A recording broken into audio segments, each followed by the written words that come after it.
आंनि गामिनि नामा जाहैबाय फांग्रिखुसि डिमापुर आरो आंनि नामा तिकिन बसुमतारी। आंनि हिन्जावा थांनाय नभेम्बर 17 तारिख खालि न'निफ्राय गोमादों। बिफाखौ नायनो होननानै थांदोंमोन। आंबो माने बाहेरायावसो दङमोन तामिलनाडुआव। 2.5 बोसोर जाबायमोन। आंजोंबो रायलायहरदों ओइदिनखालि माबायाव मबाइलाव। बिफाखौ नायनो होननानै थांदोंमोन बेलासे मथा-मथि 3थासोआव थांदों बियो। बिनिफ्रायनो मानसिया गैया। दा बबाव थांखो बबाव माखो आंबो मिथिला। आं तामिलनाडुआव दंमोन।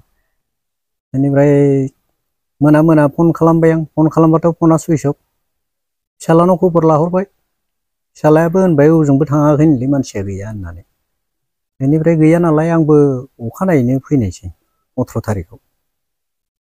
फैनानै खबर लाफैबाय, गैया जेरावबो। बबेयाव थांखो बबेयाव माखो फनाबो सुइस अफ। दिनैसिम माने गैया आरो बेनिफ्रायनो।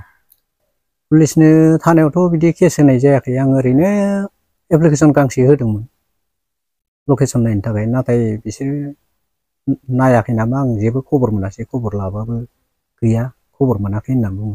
रायजो राजाखौ बेनोदि आं सानदों बे आंनि बिसि रसना बसुमतारीखौ सोरबाफोर बबावबा नुबाय बायदोंबा हमना दोननानै आंनो बे आंनि कन्टेक्ट नाम्बाराव फन खालामहरोबा आं बिराद गोजोननाय मोनगौमोन आरो। बुंनानै होनो हागोन नामा कन्टेक्ट नाम्बार 9387914294